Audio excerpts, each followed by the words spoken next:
welcome back to the Principals Podcast. We are your hosts. I'm Mr. Sintobin. Mr. Eggleton. And today we are joined by a couple of very special young ladies. Cece and Abby. Cece and Abby. Cece and Abby are our very first middle school guests ever on the podcast. So we're very pleased to have them here today. We're going to start out, as we always do, with a couple fun questions. I'll start with the first one. So, ladies, what's something weird that you believed in as a kid? There's monsters under my bed. Monsters under the bed. All right. Ghosts in my closet. Ghosts in the closet. Okay. If you were able to swap lives with any fictional character for a day, who would it be? Spider-Man. Spider-Man? Batman. Superheroes, yeah. That's good. If you had to eat one meal for the rest of your life and you couldn't ever eat anything else, what would that meal be? Steak. Steak. Egg. All right, I'm going to throw a little bit.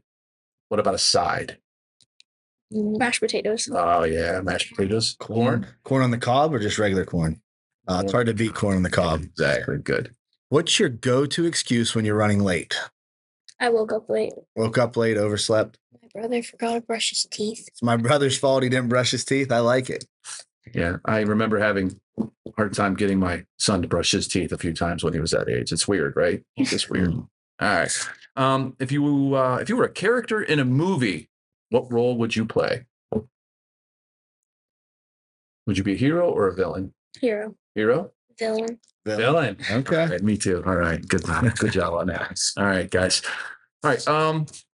So tell us a little bit about what it's like being a sixth grader here in our new middle school model, where you probably last year at the beginning of the year expected to stay in the elementary this year, right? Yeah. But now you're over here. So what's it like? Different. Different? It's really different. Okay. How? There's a lot more people and a lot more noise. More freedom. Oh, more freedom. What's that look like?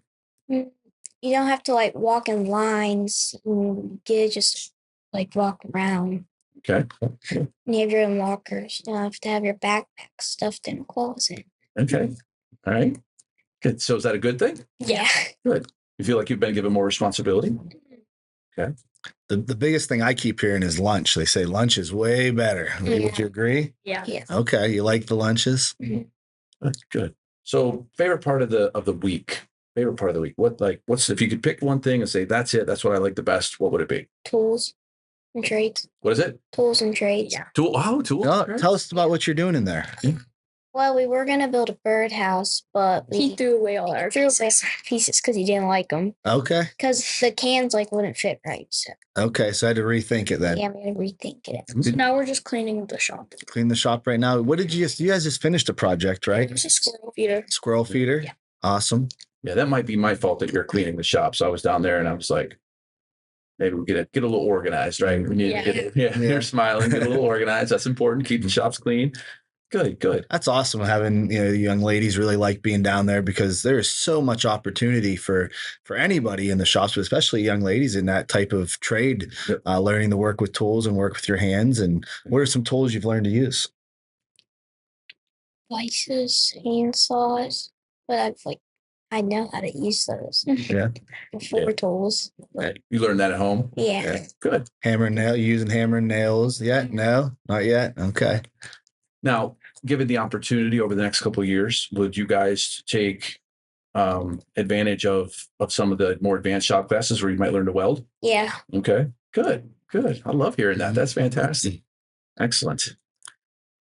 So you guys are here mainly to talk a little bit about your members of the student council, right? For sixth grade, the representatives. Mm-hmm. And you've got a big event coming up this month. You want to tell us what that event is? It's the harvest. It's the Kennywood. It's a fundraiser for Kennywood. Right. It's Trunk or Treat. Trunk or Treat. And it's October 28th. Very good. And so I'll give a little background for the people so they know. So it's been traditional for our sixth graders to visit Kennywood as a field trip in the spring, correct? Mm-hmm. And that's something you guys still want to do? Yeah. Good. And we want to make sure that you have the opportunity to do that. When you moved to the middle school and left the elementary school, that kind of changed what we do as a fundraiser. Your previous fundraiser was no longer available to you, but we sat down and you guys came up with some fantastic ideas generated them, and in terms of being able to raise some money. And this is the first of those big fundraisers. That money will then go towards the field trip itself, right? Yeah. So tell us a little bit about that. What are some of the things that we've discussed? What do we plan on doing the night of trunk or treat to try to raise some of that money? Hot cocoa and apple cider. Okay, so you guys will be selling hot cocoa, apple cider. Good. And What we're else? gonna be doing face paintings. Face paintings for donations. Yeah, and pumpkins. Good. And tell us a little bit about the pumpkins. Where do those pumpkins come from? The garden up above the greenhouse. Okay, so those pumpkins were planted last year by our students in the ag program, and they had the summer to grow. We're actually hoping for like 200 pumpkins, but it was so wet at the beginning of the season. They kind of drowned some of the seeds out, and then it got so dry at the end. Some of them didn't make it and they rotted. But we had, what did we count? 50? I think we counted right around 50 pumpkins. Yeah. So we have 50 pumpkins waiting to be sold. We're taking donations for those as well. So whatever people feel like they can give, there'll be a donation can there for those as well. We're also going to have what's the little it's like a hayride, but it's like the barrels. The barrels, yeah. Yeah. the barrel train, right? Yeah. Barrel train. We have an individual who's donating the use of one of those barrel trains that they'll be pulled by like a lawn tractor or a school tractor, and the kids will be able to take the rides in that and donate a little bit of money for buy tickets, I think, for that as well. So, so when people get here, just like in the past, what can they expect to see when they come for trunk or treat? A whole bunch of cars with their trunks open. Cars with their trunks open, right? Handing out all that candy. Yeah. Right, good. And then you guys will be probably, I would imagine, located up by the front steps, I'm thinking. Yeah. Is that what you guys were thinking? Okay. And you've made signs? Yeah. Okay. What are some other things you've done in preparation? Pick the pumpkins. What'd you do? Pick the pumpkins. Oh, you picked the pumpkins. Good. Yeah. We got those moved into a cool storage area. Good. We decided that we're doing donations instead of like asking for money. Yep. So instead of a flat price, it's just by donation. Yep. So we're hoping people feel generous. And then on top of all that, there is a local organization that is going to match whatever funds that the student council is able to raise for the trip. So whatever comes in, that organization will match. So we're hoping people will show up and, like I said, be generous and take home a pumpkin and some hot cocoa and maybe a face painting, right? Yeah. So, well, excellent. So anything else you girls want to include in our conversation today?